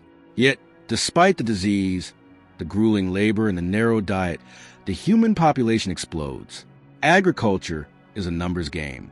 A hunter-gatherer mother, constantly on the move, could only carry and care for one infant at a time, spacing her children out over several years. But a farming mother, living in a permanent home with a store of soft grain to wean infants earlier, can have many more children. The village expands. The fields push further out into the wild, claiming more of the forest and the meadow. In this transformation, the human mind fundamentally shifts its relationship with the planet. During the Pleistocene, humans were a part of the landscape. They painted the great beasts on the cave walls with reverence, recognizing them as equals, perhaps even superiors, in the frozen world. The land was a vast, mysterious entity that provided or withheld on its own terms. But the farmer looks at the land through a different lens. The wild is no longer a shared home. It is an obstacle. The forest is something to be chopped down and burned to make way for the plow. The wild animals are no longer revered spirits of the hunt. They are pests to be eradicated because they eat the crops, or predators to be killed because they threaten the flocks. A deep, conceptual line is drawn in the dirt. Here is a village, the realm of human order, safety, and control. And out there is the wilderness, the realm of chaos. Humanity has separated itself from nature. We have crowned ourselves masters of the earth. As the centuries roll on, these scattered farming villages begin to connect. The surplus of grain allows for something entirely new. People who do not have to spend every waking hour searching for food. Because the granaries are full, some members of the community can dedicate their lives to other pursuits. You see the rise of the specialized artisan, a person who spends their entire life perfecting the art of shaping clay and baking in a kiln, creating pottery that is not just functional, but beautiful, painted with geometric lines and figures. You see the weaver, turning the wool of the domestic sheep into fine, brightly colored textiles. You see the stonemason, learning to cut rock with precision to build stronger walls and grander storehouses. And crucially, because the surplus is valuable, because a granary full of wheat represents survival, wealth, and power, it must be protected. You see the rise of the warrior, the men whose job is not to hunt animals, but to defend the village's wealth from neighboring tribes whose harvests may have failed. To manage this complex new society, to organize the defense, to distribute the surplus, and to appease the gods who control the rain and the sun, a hierarchy forms. The egalitarian bands of the Ice Age, where successful hunters shared his kill with everyone around the fire, dissolve. In their place rise the chieftains, the priests, and the kings. The mud brick villages expand into towns. The towns build massive walls of stone to keep the wild and other humans at bay. The rivers that once dictated where the nomads walked are now diverted, channeled into intricate networks of irrigation canals that turn dry valleys into sprawling, geometric grids of emerald green. The silent, frozen world of the mammoths is entirely gone. In its place, the hum of human civilization begins to vibrate across the earth. The tools of stone and bone are about to be cast aside. The earth is hiding new secrets deep within its crust, veins of copper, tin, and gold, waiting for the heat of the human forge to melt them down and cast them into the shapes of the future. The slow, patient breath of the Holocene has provided the perfect stage, and humanity is preparing to build a world that will eventually reach up to touch the very stars. The earth held its secrets deep within its crust, locked away in seams of dull, heavy rock that had rested undisturbed since the planet's violent birth. For the entirety of the Ice Age and for the long, slow millennia of the early agricultural revolution, humans had built their world from what lay on the surface. They had shaped bone, chipped flint, carved wood, and baked the wet mud of the riverbanks. But as the villages swelled into towns and the kilns used to fire pottery grew hotter and more sophisticated, a profound and terrifying alchemy was discovered. Somewhere, perhaps in the ash of a particularly hot fire built against a wall of green-veined malachite, the heat reached a critical threshold. The rock did not simply blacken or crack. It bled, a heavy, gleaming liquid pooled in the embers, catching the light of the flames, and when it cooled, it hardened into a material unlike anything humanity had ever touched. It was copper. It did not chip like flint or splinter like bone. It could be beaten, flattened, sharpened, and if it grew dull, it could be melted down and born again. This was not merely the discovery of a new material. It was the mastery of a fundamental planetary force. To extract metal from stone requires heat far beyond a simple campfire. It requires the forced breath of bellows, the building of specialized furnaces, and an understanding of the hidden properties of the earth. The human mind had peered into the elemental mechanics of the world and learned how to manipulate them. But copper, while beautiful and malleable, was soft. A copper blade would lose its edge against tough wood or bone. The true revolution waited in the dust of another rock, a rare and silvery metal called tin. When the early metallurgists learned to crush tin and melt it together with copper, the resulting alloy was a revelation. It was bronze. Bronze changed the color and the cadence of the human story. It gleamed like captive sunlight, and it held an edge with a brutal, unyielding strength. The Bronze Age did not arrive quietly. It arrived with the sharp, ringing strikes of hammers on anvils, echoing across the river valleys of the world. With bronze, the farmer's plow could tear through the dense, heavy root systems of the ancient forests, opening up vast tracts of land that stone tools could never conquer. With bronze, the carpenter could fell massive cedars and oaks, shaping them with precision into heavy beams, wide doors, and the curved ribs of seafaring ships. The pace of deforestation accelerated exponentially. The great, sprawling woodlands that had marched northward to claim the Mammoth Steppe after glaciers retreated were now systematically dismantled to feed the insatiable hunger of the smelting furnaces and the architecture of the growing towns. As the forests fell, the towns expanded into something unprecedented. The city followed the great rivers, the Tigris and the Euphrates in Mesopotamia, the Nile in Egypt, the Indus in the subcontinent, the Yellow River in China. These waterways were the arteries of the New World, providing the water and the rich, silt-laden mud necessary to sustain massive populations. Here, the sheer scale of human ambition exploded. Imagine approaching the ancient city of Uruk, rising from the flat, baking plains of Mesopotamia. From miles away, you would not see a gentle integration with nature. You would see a massive, imposing wall of baked brick, miles long and thick enough for chariots to drive along its battlements. This wall was a physical and psychological barrier, a declaration that inside was the realm of human order, and outside was a chaotic, unpredictable wild. Stepping to the gates of Uruk, the sensory overload would be staggering. The quiet, wind-swept isolation of the Ice Age was gone, replaced by a dense, claustrophobic crush of humanity. Tens of thousands of people lived packed together in twisting, narrow streets. The air was thick with the smell of roasting meats, baking bread, human waste, and the sharp, metallic tang of the bronze foundries. The noise was constant. The shouting of merchants, the bleating of livestock driven to thoroughfares, the rhythmic chanting of priests, and the endless marching of soldiers. At the center of the city stood the ziggurat, a massive, stepped pyramid of mud brick rising hundreds of feet into the blinding sky. These temples were the new mountains of the earth, built by human hands to bridge the gap between the dirt and the heavens.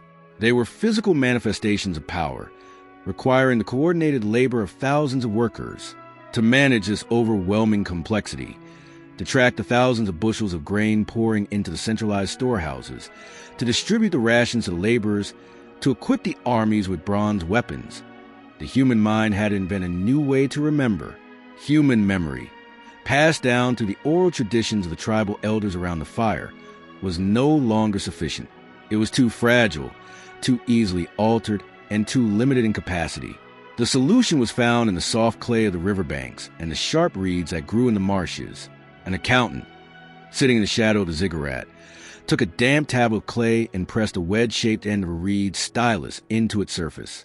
He made a mark to represent a measure of barley, and another mark to represent the farmer who delivered it. He set the clay in the sun to bake, and in doing so, he froze a thought in time. This was the birth of writing. It began as a tool of bureaucracy, a way to count sheep grain and jars of oil, but it quickly evolved into the most powerful technology of the ancient world. The wedge-shaped marks of cuneiform, and later the intricate pictographs of Egyptian hieroglyphs, became capable of recording language itself. For the first time, a voice could outlive the body that spoke it. A king could carve his laws into a pillar of black diorite, and those laws would stand long after his bones had turned to dust. The myths, the prayers, and the epic tales of heroes and monsters, stories that had once drifted on the wind, were anchored to the physical world. The history of humanity was no longer read only in the scattered stones and bones buried in the dirt. It was read in the words of the people who lived it. Through these written records, we hear the profound psychological shift of the city dweller. In the great Mesopotamian epic of Gilgamesh, the hero leaves the towering walls of Uruk to journey into the cedar forest, a place of wild, untamed nature guarded by a terrifying monster named Humbaba. Gilgamesh slays the monster and cuts down the sacred trees to bring the timber back to his city. It is a story of conquest. The wilderness is no longer a mother providing sustenance. It is an adversary to be defeated, stripped of its resources, and brought to heel beneath the bronze axe. As the cities grew fiercely independent and wealthy, the vast surplus of grain and manufactured goods sparked a new and terrible human endeavor: organized warfare. In the frozen days of Pleistocene, human conflict was likely rare and brief, a skirmish over a hunting ground or a sheltered cave. Survival against the elements and the megafauna demanded cooperation. But in the Bronze Age, the greatest threat to a human was no longer the saber-toothed cat or the crushing winter. It was another human. The accumulation of wealth in the walled cities was a glittering prize. Rival city-states marshaled armies, equipped not with the hunting spears of their ancestors, but with weapons designed exclusively for killing men: bronze swords, heavy battle axes, and shields of wood and leather. War became an industry, an extension of politics and economics. The earth soaked up the blood of thousands in conflicts fought over borders, water rights, and the ego of kings who claimed to rule by divine right. To project this power, to move armies and goods across the vast, baking distances between the river valleys, humans conquered the concepts of friction and distance. On the open, grassy steppes of Eurasia, the very same plains where the woolly mammoths had once marched, nomadic tribes had achieved something miraculous. They had domesticated the horse. The wild, stocky equines of the Ice Age had been hunted for meat, but these new riders learned to slip a bit into the horse's mouth and climb onto its back. Suddenly, a human could move at 30 miles an hour, striking with lightning speed and vanishing back into the horizon. When the power of the horse was combined with the invention of the wheel, the world shrank. Solid wooden discs, joined by an axle, were fitted beneath heavy carts, turning the agonizing drag of the sled into a smooth, rolling motion. The wheel was refined. The heavy would carve away to create light, spoked wheels. These were attached to the war chariot. The chariot was the apex weapon of the late Bronze Age. It was a mobile firing platform, drawn by 2 galloping horses, carrying a driver and an archer armed with a powerful composite bow. Squadrons of chariots thundered across the battlefields of the Middle East and Egypt, kicking up clouds of dust, an unstoppable force of speed and bronze that shattered infantry lines and built empires. Simultaneously, humans cast their gaze upon the oceans. The seas that had risen to drown the ancient coastal plains and the land bridges were no longer insurmountable barriers. They were highways. Shipbuilders laid down heavy keels and shaped curving hulls that could withstand the crushing waves of the open water. They wove massive sails of linen to catch the wind, freeing themselves from the grueling labor of the oar. Trade networks expanded with dizzying complexity. A bronze sword forged in the fires of a Mesopotamian city required copper from the island of Cyprus and tin from the distant, fog-shrouded hills of Britain or the mountains of Afghanistan. Ships heavily laden with ingots of metal, jars of olive oil, fine textiles, and precious spices crisscrossed the Mediterranean and the Arabian seas. The isolated pockets of human brilliance were suddenly connected by invisible threads of commerce. Ideas, languages, and technology spread across the hemisphere like a brush fire. Humanity had become a geological force. The face of the earth was being aggressively sculpted. Mountains were hollowed out in the search for precious metals. Entire river systems were diverted to feed the sprawling, geometric grids of agricultural fields. The natural world was bent, pruned, and paved to serve the insatiable appetite of civilization. But this illusion of absolute control was fragile, and the earth had its own ways of pushing back. The relentless demand for agricultural surplus drove farmers to overwork the land. In the scorching heat of Mesopotamia, the intricate irrigation canals poured millions of gallons of river water onto the fields. When the water evaporated under the relentless sun, it left behind trace amounts of salt. Year after year, century after century, the salt accumulated in the dark earth. The soil turned white and toxic. The wheat withered and died, forcing a shift to more salt-tolerant barley, until eventually, even the barley failed. Vast tracts of once fertile land became sterile deserts, forcing entire populations to abandon their ancient cities and move northward. The massive deforestation required to fuel the bronze foundries and bake the mud bricks stripped the hillsides of their protective root systems. When the heavy rains came, there was nothing to hold the soil in place.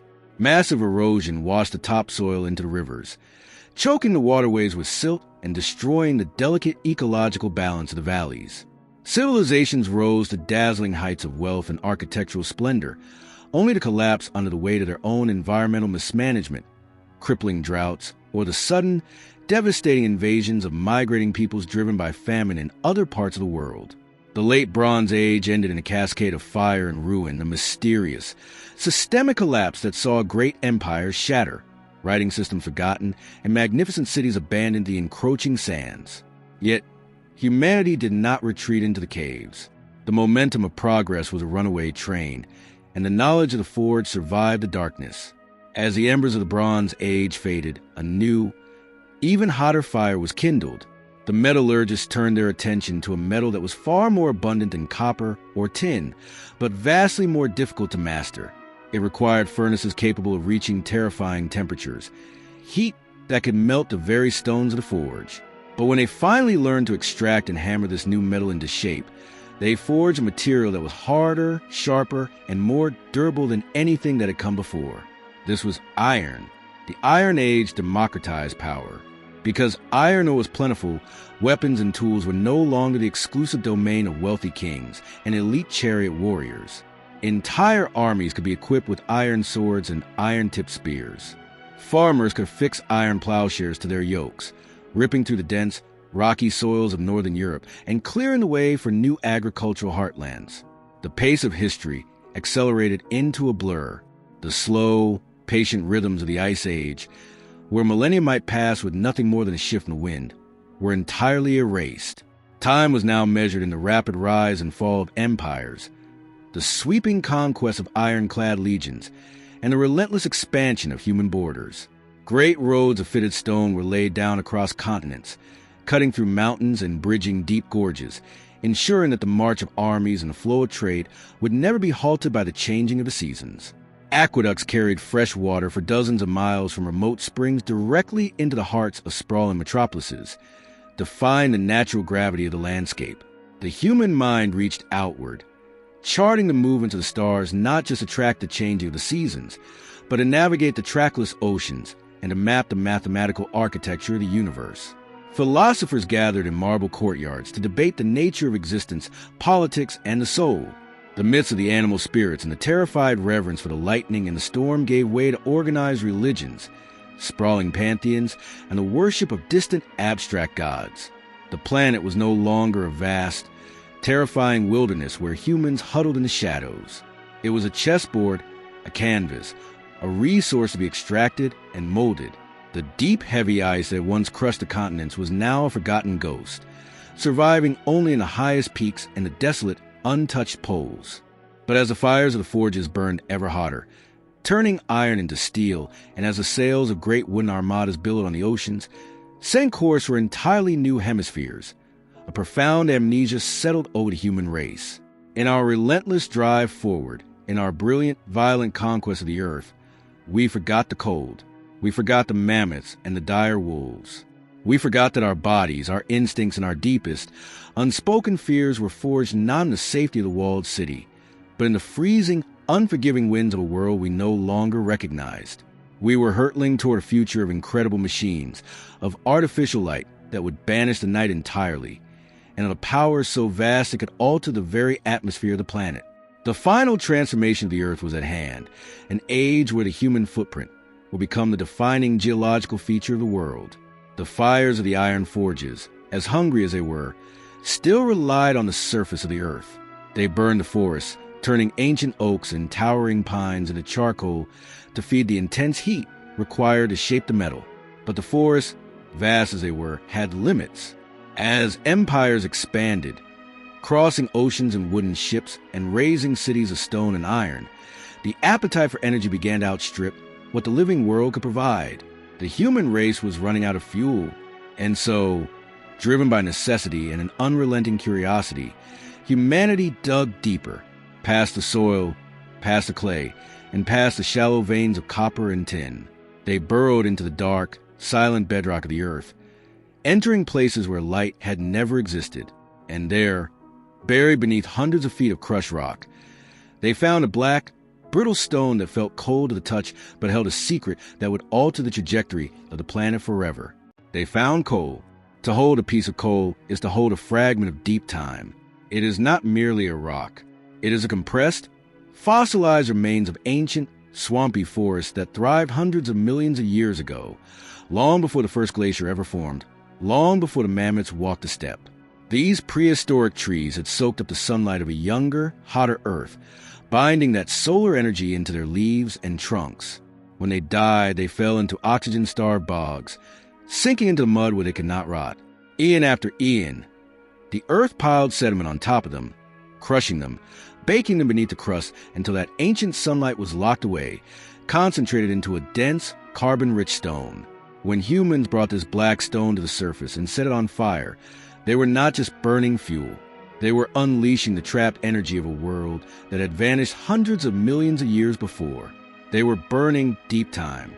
The discovery of how to harness this ancient energy birthed the Industrial Revolution. It was a rupture in the history of life on Earth. Until this moment, every creature, every human empire, every towering city had been limited by the muscles of men, the strength of domesticated animals, the flow of rivers, and the unpredictable blowing of the wind. Coal shattered those limits. When the burning coal was used to boil water, it created steam.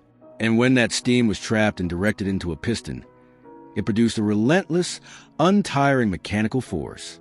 The steam engine did not need to sleep. It did not need to eat. It did not care if the wind stopped blowing or if the rivers froze. It was a heart of iron and fire, beating with a steady, deafening rhythm that soon drowned out all other sounds of the natural world.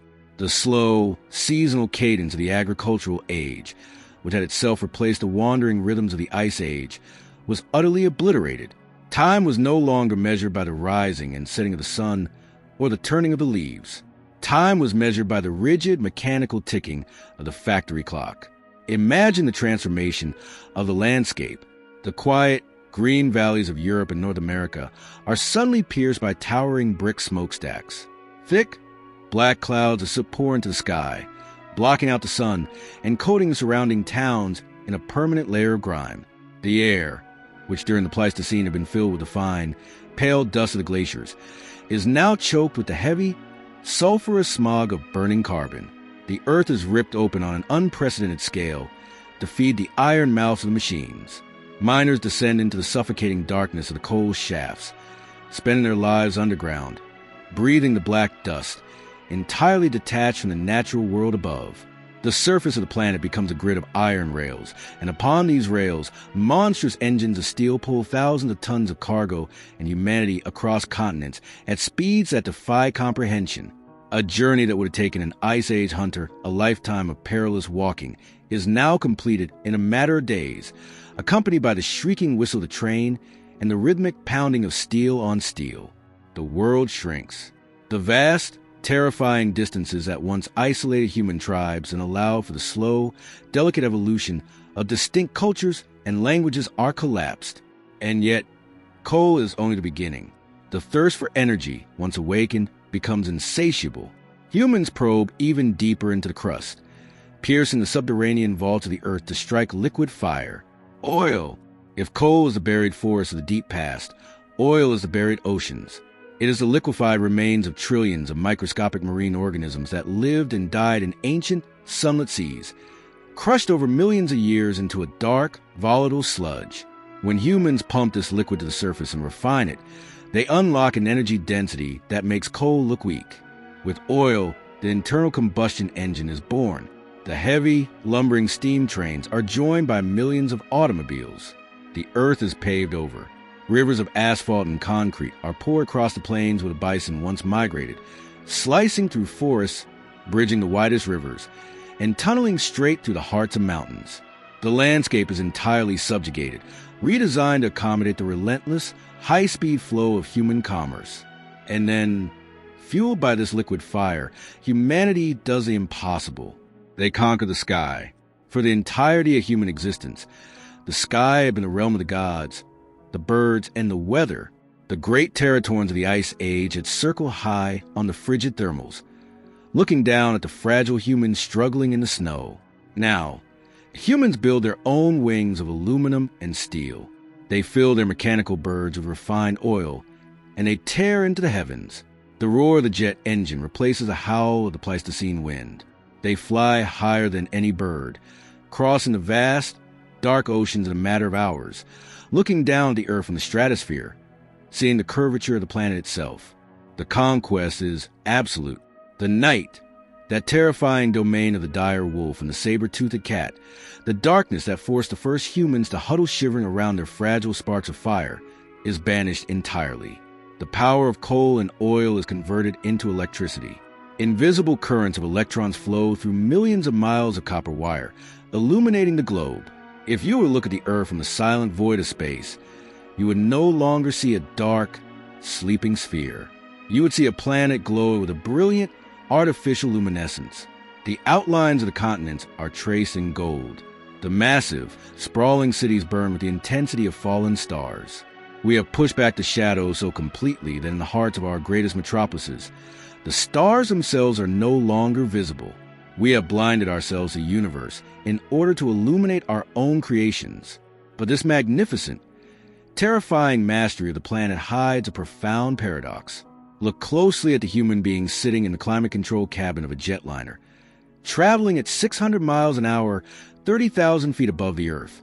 Look at the person staring into the glowing screen of a computer, surrounded by the hum of servers and the artificial chill of air conditioning. Biologically, they are identical to the hunter who tracked the mammoth across the freezing steppe. Evolution has not had time to catch up with the explosive speed of human invention. We have built a world of steel, glass, and microchips, but we are navigating in the bodies of Pleistocene nomads. Our brains are wired to detect the sudden movement of a predator in the tall grass, but we use them to navigate the chaotic, high-speed flow of highway traffic. Our bodies are designed to store every ounce of fat they can find to survive the brutal, lean months of the Ice Age winter, but we live in a world of staggering, artificially engineered caloric abundance, leading to an epidemic of diseases our ancestors could never have imagined. Our nervous systems are built to exist in small, tight-knit bands of a few dozen people, relying on deep, lifelong bonds for survival. Yet we pack ourselves into cities of millions, surrounded by strangers, connected by invisible digital webs that span the globe but often leave us feeling profoundly isolated. We are ghosts of the Ice Age, wandering through a neon-lit, mechanized future. The deep, lingering anxiety of the modern condition, the restless, unnameable tension that hums beneath the surface of civilized life, is the friction between the world we evolved to survive and the world we have actually built. We have removed ourselves from the food chain. We have walled off the weather. We have conquered distance and darkness. But we have not conquered our own biology. And while we have been busy engineering our absolute comfort, we have ignored the cost of the energy that makes it all possible. For 2 centuries, we have been digging up the buried carbon of the deep past, the coal, the oil, the natural gas, and setting it on fire. We have taken the ancient sunlight trapped in the earth and released it back into the atmosphere in the form of carbon dioxide and other invisible, heat-trapping gases. In doing so, we have accidentally become the architects of a planetary reversal. Remember the delicate, invisible shifts in the Earth's orbit that trigger the Ice Age? Those Milankovitch cycles work by slightly reducing the amount of solar radiation that reached the northern hemisphere, allowing the snows to build up and the glaciers to grow over tens of thousands of years. It was a masterpiece of slow, geological patience. We are overriding that patience. By thickening the blanket of greenhouse gases in the atmosphere, we are trapping the heat of the sun, forcing the Earth's temperature upward at a speed that has not been seen in millions of years. The planet is running a fever. The ice, which had retreated to the poles and the high mountains at the dawn of the Holocene, is now under siege. The great white shields of Greenland and Antarctica, the last remaining leviathans of the Pleistocene, are weeping. If you stand on the edge of the Greenland ice sheet today, you do not hear the slow, grinding advance of a conquering glacier. You hear the rush of water, massive rivers of brilliant, turquoise meltwater carve deep canyons into the ice, plunging into dark moulins, lubricating the bedrock just as they did during the catastrophic thaws of the past. Only this time, the thaw is not being driven by the slow ticking of the solar system. It is being driven by the exhaust of our engines, the smokestacks of our factories, and the insatiable hum of our glowing cities. In the Arctic, the permafrost, the deep, frozen soil that holds the bones of the mammoths and the dire wolves, is thawing. As it melts, the ground collapses, creating massive, sunken craters. And worse, as the ancient organic matter thaws, it rots, releasing immense plumes of methane, a greenhouse gas far more potent than carbon dioxide, creating a terrifying feedback loop that accelerates the warming even further. The oceans, absorbing the vast majority of this excess heat, are expanding. The sea levels, which have stabilized for thousands of years, allowing us to build our great coastal cities, are creeping upward once again. The waters are becoming more acidic as they absorb the carbon from the sky, bleaching the ancient coral reefs and threatening the microscopic foundations of the marine food web. The weather itself is becoming unhinged. The predictable, reliable seasons of the Holocene, the gentle rhythm that allowed us to invent agriculture and build our settled world, are breaking down. The atmosphere holds more moisture, unleashing storms of unprecedented violence, dropping catastrophic floods on lands that have been dry for centuries. In other regions, the heat bakes the soil into dust, sparking wildfires that rage across millions of acres, turning the skies blood red and filling the air with the choking smoke of burning forests.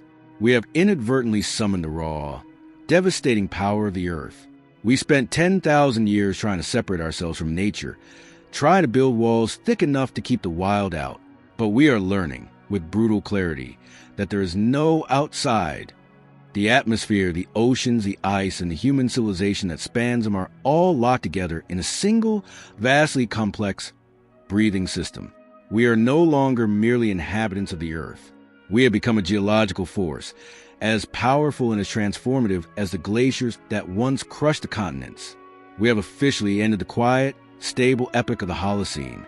We have pushed the planet into a new, uncharted era. Scientists call it the Anthropocene, the age of humanity. To stand at this moment in history is to stand on a terrifying precipice. We are looking out over a landscape of our own making, wielding the power of gods, but still carrying the fearful, short-term instincts of the hunted nomad. We have reshaped the world to suit our needs, but we are now discovering that the world we have unmade is the only one capable of sustaining us.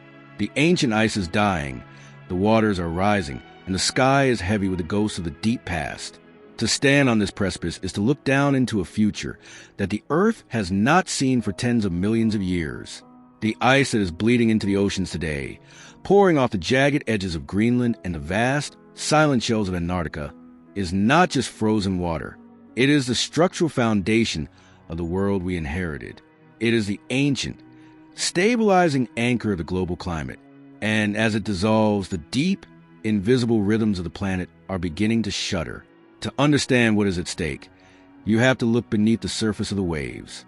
The Ice Age did not just sculpt the land. It set the heartbeat of the oceans. Deep in the North Atlantic, where the freezing winds howl off the Arctic ice, the surface water becomes incredibly cold. As sea ice forms, it leaves its salt behind, making the surrounding liquid denser and heavier. This freezing, hypersalty water plunges into the pitch-black depths of the ocean, sinking with immense force. This sinking action acts like a colossal planetary pump. It pulls warm surface waters up from the tropics to replace it, creating a massive, continuous underwater river, a global conveyor belt of ocean currents. This current is what keeps northern Europe temperate instead of freezing. It is what dictates the monsoon rains that water the crops of billions of people in Asia and Africa. It is a circulatory system of heat and life, and it is entirely dependent on the cold. It requires the ice. But as the great northern glaciers melt, they are pouring millions of gallons of fresh, relatively warm water into the North Atlantic. This fresh water is light. It dilutes the salt. It does not sink. And slowly, the great planetary pump is beginning to choke. The heartbeat of the ocean is slowing down. If that current stalls, the consequences will ripple across the globe with a speed that defies our understanding of deep time. The weather systems that have governed human agriculture for 10,000 years will fracture. Droughts will lock onto fertile plains, while relentless storms batter coasts that have never known them. The delicate, interconnected web of the Holocene will tear. When confronted with this reality, it is easy to fall into a profound, paralyzing despair. We look at the melting ice and the rising seas, and we imagine that we are witnessing the end of the world. But the Earth is not ending. The Earth has survived asteroid impacts that blotted out the sun and choked the atmosphere with ash. It has survived supervolcanoes that turned the skies black and rained acid upon the continents. The planet does not care if the poles are covered in ice or if they are covered in palm trees. Tens of millions of years before the first mammoth took a breath, the Earth was a hothouse. There were no ice caps. The oceans were wildly higher and dense. Tropical forests grew on the shores of Antarctica. Cold-blooded reptiles swam in warm Arctic waters. The planet has known heat before. It is a massive, shifting sphere of rock and water, and will adapt to this new carbon-heavy atmosphere just as it has adapted to every other cataclysm in its 4.5 billion year history. New ecosystems will emerge. New creatures will evolve to fill the empty spaces. Life is relentlessly, aggressively resilient. The Earth will survive. It is the human world that is fragile. We suffer from a dangerous illusion of permanence. Because we have built cities of steel and concrete, because we can communicate across oceans at the speed of light, we believe we have insulated ourselves from the raw mechanics of the planet. But our civilization is incredibly specialized. It is a hyper-optimized machine, calibrated to function perfectly within the exact climatic conditions of the last 10,000 years. Our greatest cities, New York, London, Tokyo, Mumbai, are built on coastlines drawn by the retreating glaciers of the Ice Age. They rely on the sea level remaining exactly where it has been. Our global food supply is a mathematical tightrope, dependent on the spring rains arriving in the exact weeks the seeds are planted, and the summer heat remaining just below the threshold that would scorch the wheat. We are not gods of the earth. We are creatures of the Holocene, and the Holocene is ending. In this moment, the echoes of the Ice Age grow louder, carrying a chilling warning. Think back to the giants of the Mammoth Steppe. Think of the woolly rhinoceros, the saber-toothed cat, and the steppe bison. They were the undisputed masters of their domain. They were perfectly adapted, heavily armored, and immensely powerful. But their power was entirely dependent on their world remaining unchanged. When the climate shifted, when the dry, cold steppe turned into a wet, suffocating forest, their massive size and specialized biology became a trap. The very traits that had made them kings of the Ice Age sealed their doom in the warming world. They were locked into a way of living that the Earth could no longer support. We are standing in the exact same footprint. We are the new giants. We are the apex species, wielding the power of fossil fuels, industrial agriculture, and global commerce. But like the heavy, insulating fur of the mammoth, our massive, carbon-heavy infrastructure is a specialization that is rapidly becoming a liability. We have built a world that requires a staggering amount of energy simply to maintain its equilibrium. We are heavily armored against the past, but dangerously exposed to the future. As the ice melts and the forests burn, we are facing the same evolutionary bottleneck that broke the megafauna. But here is where the story of humanity diverges from the story of the beasts. The mammoth could not understand why the grasses were disappearing. The dire wolf could not comprehend why the air was growing warmer. They were prisoners of their biology, forced to march blindly into oblivion as the world shifted beneath them. We are not blind. We know exactly what is happening. The same human mind that figured out how to spark a fire in the freezing darkness of the Pleistocene, the same mind that carved a needle from a sliver of ivory to survive the blizzard, the same mind that deciphered the fossilized sunlight of coal, has now measured the atmosphere. We have launched satellites into the silent vacuum of space to watch the ice retreat in real time. We have drilled cores into the glaciers to read the history of the Earth's breath. We possess something no other species in the history of the planet has ever had: the capacity for foresight. We do not have to wait for millions of years of random genetic mutation to adapt to a changing climate. Our adaptation is conscious, it is cultural, it is technological. Just as our ancestors realized they could no longer hunt the vanishing herds of the open plains and turn instead to the forests and the rivers, we have the ability to redesign our survival. We already know how to capture the energy of the sun directly, without waiting hundreds of millions of years for it to turn into coal. We know how to harness the relentless power of the wind that once scoured the Mammoth Steppe, turning it into electricity to power our cities. We know how to build architecture that works with the environment rather than against it, drawing on the ancient lessons of insulation and passive heating. The question is no longer whether we have the tools to survive the bottleneck. The tools are in our hands.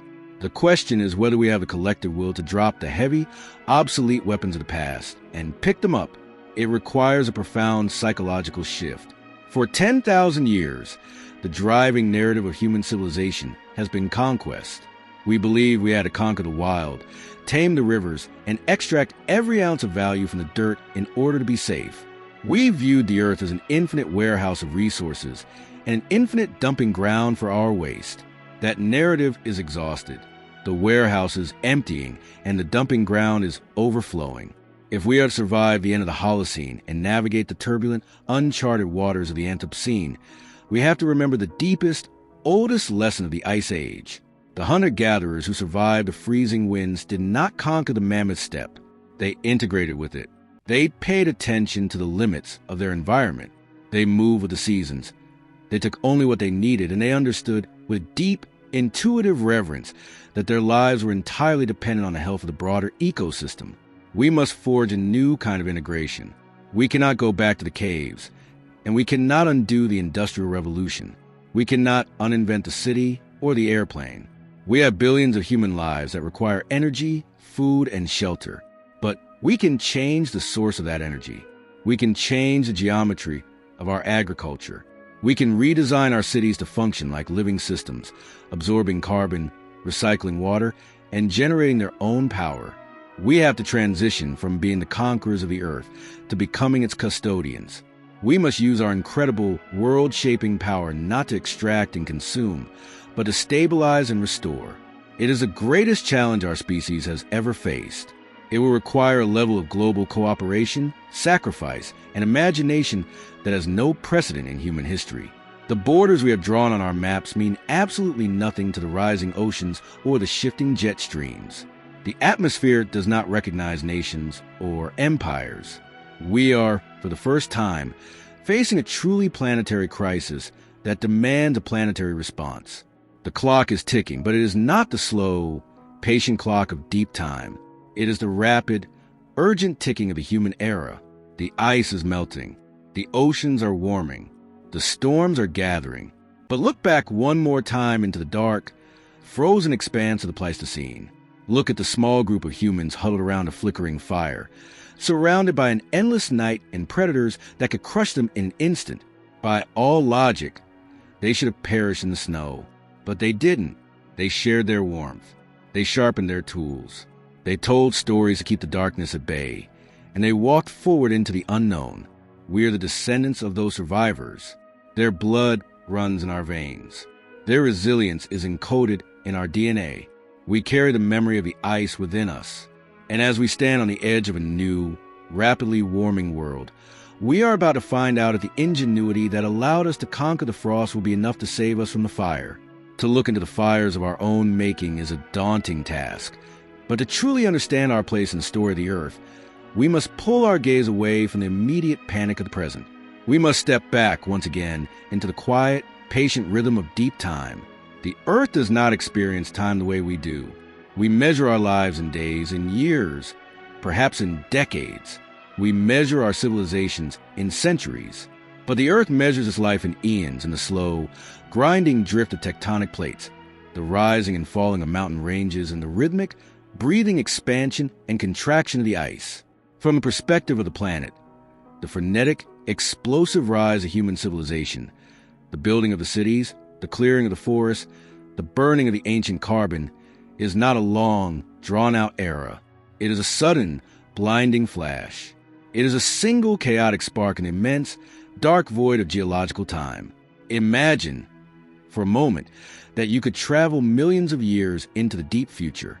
The cities we know today, the sprawling networks of asphalt and steel, the towering skyscrapers of glass, and the vast geometric grids of our agricultural fields will all be gone. They will have been worn down by the wind, oxidized by the rain, and buried beneath the relentless, accumulating weight of sediment. The earth will have swallowed them, just as it swallowed the Mammoth Steppe in the great, shallow inland seas of the past. If far future geologists were to drill a core deep into the crust of that future earth, reading the layers of rock like the pages of an ancient book, they would find the story of our world. They would see the thick, stable layers of the Pleistocene, marked by the crushed rocks of the glaciers and the fossilized bones of the mammoths and the dire wolves. They would see the thin, quiet band of the Holocene, the 10,000 years of stable, rich soil that cradled the birth of our agriculture. And then they would find us. The Anthropocene will not look like an era. It will look like a boundary.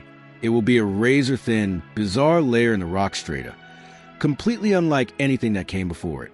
This future geologist will find a sudden, massive spike in carbon and nitrogen isotopes. They will find a global dusting of radioactive elements, the silent, lingering ghosts of our atomic tests. They will find strange, synthetic molecules that nature never invented, microplastics embedded in the fossilized mud of ancient seabeds, and the oxidized, compressed veins of aluminum and concrete that were once the foundations of our greatest metropolises. To the Earth, our sprawling, dominant civilization will appear as a sudden, violent chemical anomaly. It will look less like a lasting empire and more like the impact of a massive meteorite. But the Earth absorbs anomalies. The Earth recovers. Even if we burn every ounce of fossil fuel buried in the crust, even if we melt every cubic inch of ice at the poles and drive the global temperatures up to levels not seen since the days of dinosaurs, the Earth will eventually balance the equation. It will take tens of thousands, perhaps hundreds of thousands of years, but the vast, slow-moving systems of the planet will sequester the carbon. The oceans will absorb it, burying in the shells of microscopic creatures that will drift to the abyssal plains and turn back into limestone. The exposed rocks of the shifting continents will weather, binding the carbon dioxide from the air and carrying it down the rivers to the sea. The fever will break, the atmosphere will cool, and high above the Earth, in the silent, freezing vacuum of space, the mechanics of the solar system will continue their patient, invisible dance. The Milankovitch cycles do not care about human empires or greenhouse gases. The Earth will continue to wobble on its axis. Its orbit will stretch and contract. The angle of its tilt will shift. Eventually, the mathematics of the cosmos will align once more. The northern hemisphere will lean just a fraction of a degree further from the sun. The summers will grow slightly cooler. The snow that falls on the high peaks of the Canadian Shield and the Scandinavian mountains will fail to melt. It will linger through the autumn, and it will be buried by the snows of the following winter. The ice will return. It is an inescapable truth of our planet's current geological architecture. The continents are arranged in a way that traps the cold at the poles, meaning the Earth is still, technically, in a long-term icehouse phase. The warm, green world we live in today, the Holocene, is merely a brief interglacial pause. It is a fleeting sigh of warmth in a deeply frozen era. When the glaciers return, they will march south with the same slow, crushing, unstoppable force they possessed tens of thousands of years ago. They will not care that they are moving over the buried ruins of New York or London or Moscow.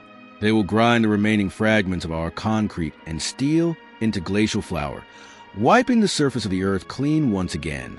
The U-shaped valleys will be recarved. The oceans will draw back, exposing the continental shelves. The winds will howl across the dry, frozen plains, carrying the dust of our vanished world into the sky. There's a profound, almost terrifying humility in recognizing this cycle. It strips away our illusions of permanence and control. It tells us that we are not the masters of the earth, nor are we its final chapter. We are simply passengers, occupying a fleeting, beautiful window of warmth between the great freezes.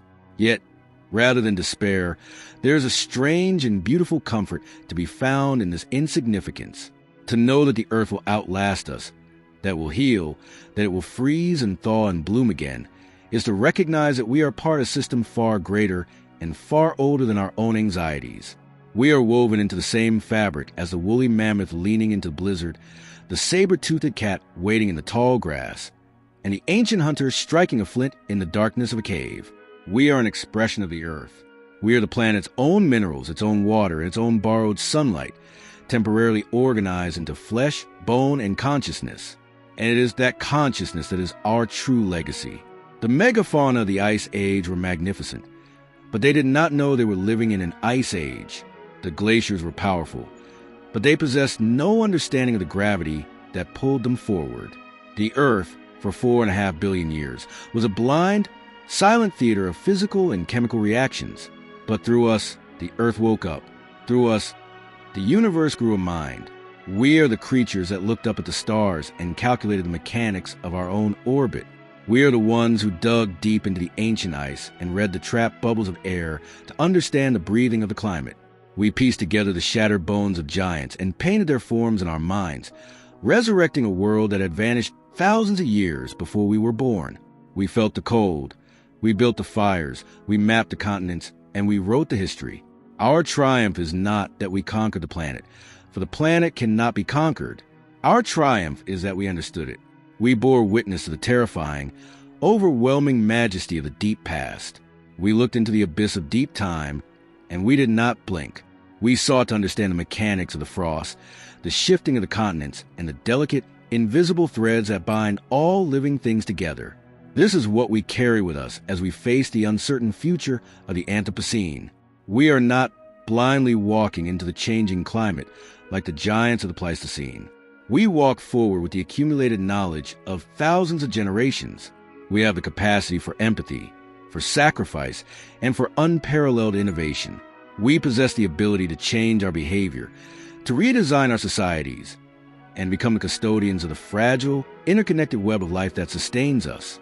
The story of the Ice Age is not a tragedy of extinction. It is a testament to the ferocious, unstoppable resilience of life. It is proof that life can endure the most extreme, brutal shifts in the environment. It can hide beneath the snow. It can migrate across shrinking land bridges. It can stitch clothes from hides, and it can learn to tame the fire. As you sit here now, breathing the air of the Holocene, feeling the warmth of the modern world around you, remember that you are the direct result of that resilience. Every cell in your body, every instinct in your mind was forged in the crucible of the freezing cold. The unbroken chain of your ancestors stretches all the way back into the darkest, coldest nights of the Pleistocene. They survived the creeping glaciers.